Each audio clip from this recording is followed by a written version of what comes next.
তাহলে আমরা হচ্ছে আজকে নবম অধ্যায়। নবম অধ্যায় হচ্ছে রাজগুজ্জ রাজবিদ্যা যুগের 10 নম্বর যে শ্লোকটা আছে সেটা শুধু পড়ি। এখন বলছে যে ভগবান বলছে যে 10 নম্বর শ্লোকটা বলতেছে নবম অধ্যায়ে বলছে মায়া অধেক্ষণ প্রকৃতি সচরাচরম হেতু অনন্য কন্তায় জগত বিপরিবর্তিতে।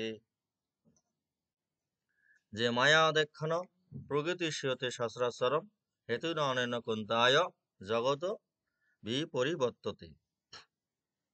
বলছে হে কন্তায়, আমার অধ্যক্ষতার দ্বারা জরা প্রকৃতির এই চরাচর বিশ্ব সৃষ্টি প্রকৃতি নিয়মে এই জগৎ পূর্ণ পূর্ণ সৃষ্টি হয় এবং ধ্বংস হয়। মানে আমার তত্ত্বাবধানেই সবকিছু ঘটে। মানে এই কাজটা কে করে করুক,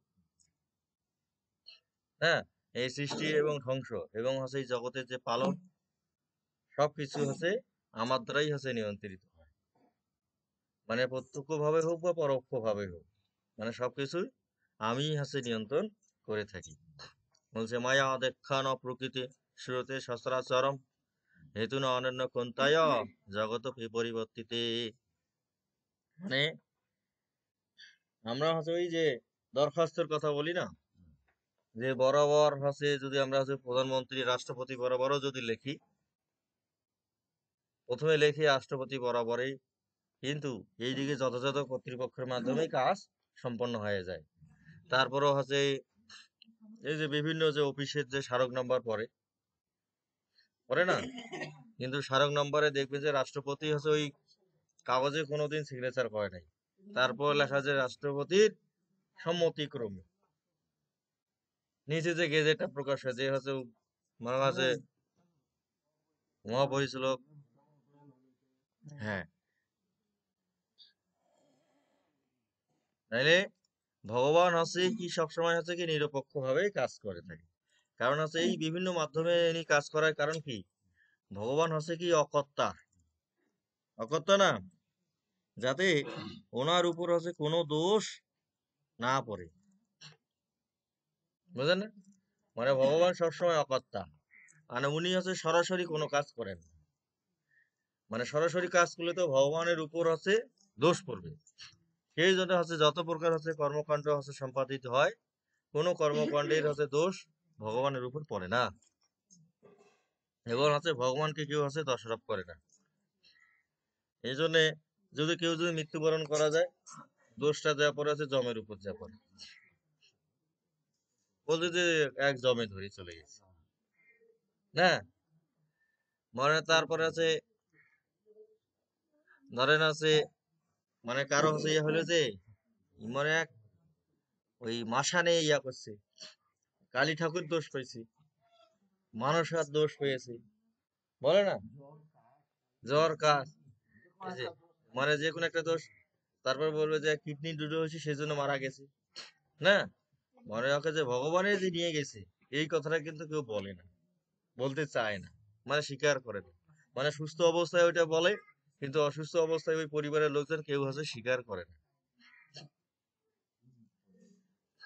যে জন্য সবকিছু হচ্ছে ভগবান নিয়ন্ত্রণ করতেছেন, প্রত্যক্ষ এবং পরোক্ষ হয়, পরোক্ষ ভাবে উনি সবচেয়ে বেশি নিয়ন্ত্রণ করে থাকেন। এটা হচ্ছে মানে ভগবান এমন ভাবে কাজ করেন, মানে কেমিস্ট্রি ভাষায় সেটাকে হচ্ছে বাফার দোপন বলা হয়। যে আমাদের শরীরটা আছে, যে আমাদের শরীরে যে রক্ত চলাচল যে করে, এই তরল পদার্থগুলো যে আছে, এইটা মূলত একটা বাফার দোপন। আমাদের মানে শরীরে আছে অ্যামোনিয়াম নাইট্রেট আছে, বুঝছে না, এবং হচ্ছে পানি আছে এবং সোডিয়াম হাইড্রোক্সাইডও আছে। মানে সেটা হচ্ছে কি করে, আমাদের শরীরে হচ্ছে অ্যাসিড এবং ক্ষারের যে ব্যালেন্স আছে, যেটাকে আমরা হচ্ছে ওই যে অম্ল এবং ক্ষার, এই ব্যালেন্সটা নিয়ন্ত্রণ করে থাকে। আমাদের শরীরে যে রক্তটা হচ্ছে লবণাক্ত করে না, আমাদের রক্তটা হচ্ছে ক্ষারীয়। মানে 7.4, মানে পিএইচ এর মাত্রা 7.4। হুম। তাহলে যে বাফার দ্রবণ যেমন হচ্ছে সবসময় নিরপেক্ষ থাকে, কিন্তু বিক্রিয়া কার্যক্রমে ত্বরান্বিত করে।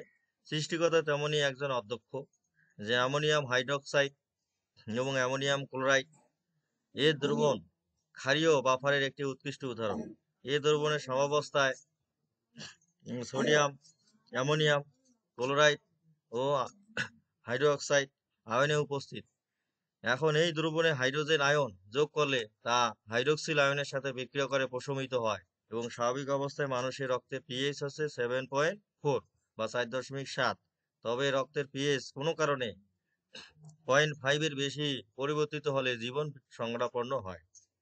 এই যে আমরা আছে এই রক্তের যদি পিএইচ এই যে 7.4, এইটা হচ্ছে সর্বোচ্চ। এর চেয়ে যখন আরো যদি 0.5 যদি যোগ হয়, তাহলে কিন্তু সে মারা যাইতে পারে। মানে সে মারা যাবে, ঠিক আছে। মানে আপনার হচ্ছে 7 থেকে 7.4, মানে আর হচ্ছে মগা 7.6, 7 এই পর্যন্ত মনে হচ্ছে গ্রহণযোগ্য হয়। যদি এখন হচ্ছে 7.9 বা 10 হয়ে যায়, মানে 8 যদি পিএইচ হয় শরীরে, 8 পিএইচ হইলে কিন্তু সে যে কোনো অবস্থায় মারা যাইতে পারে। রক্তের পিএইচটা এর বেশি পরিবর্তিত হলে জীবন সংকটাপন্ন হয়। রক্তে phosphate ion, bicarbonate ion, hydrogen bicarbonate এবং প্রোটিন বাফার বিক্রিয়ায় অংশ নেয় এবং অম্ল জাতীয় খাবার যেমন অধিক লেবুর রস, তেঁতুল ইত্যাদি গ্রহণে রক্তের কোনো অ্যাসিড জাতীয় দ্রবণ শোষিত হলে বাইকার্বনেট আয়ন বা বাফার বিক্রিয়া অণু প্রশমিত করে। আবার আমরা বিভিন্ন ধরনের অনুঘটকের নাম শুনেছি। মূলত হচ্ছে ঈশ্বর কি অনুঘটকের কাজ করে, যে কোনো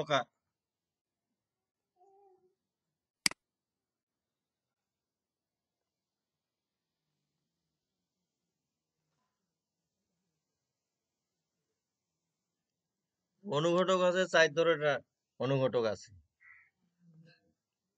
প্রত্যক্ষ, পরোক্ষ,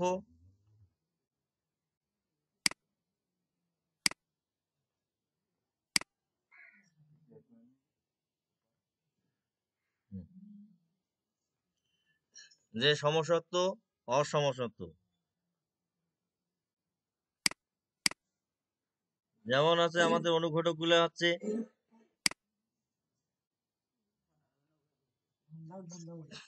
যেমন আছে ধনাত্মক, ঋণাত্মক, স্বপ্রভাবক ও আবিষ্ট। এই 4 ধরনের অনুঘটক আছে। যে প্রভাবকগুলি হলো সমসত্ব, অসমসত্ব। এছাড়াও এনজাইম প্রভাবক নামে আরো একটি প্রভাবক আছে। মূলত রসায়নবিদ্যার বাফার দ্রবণের ধারণা অনুঘটক ও প্রভাবকের ধারণা পরমাত্মার জ্ঞান থেকেই পেয়েছেন। যে আমরা হচ্ছে যে বিভিন্ন এই যে তরকারি যদি হচ্ছে সিদ্ধ না হয়, হয় না, অনেক সময় হচ্ছে পেঁপে দেই, পেঁপে যোগ করে না, যে ডাল সিদ্ধ হচ্ছে না এই জন্য একটু পেঁপে দিই। তাহলে এই যে পেঁপেটা যে দেওয়া হয়, এটাও একটা হচ্ছে অনুঘটকের কাজ করে থাকে।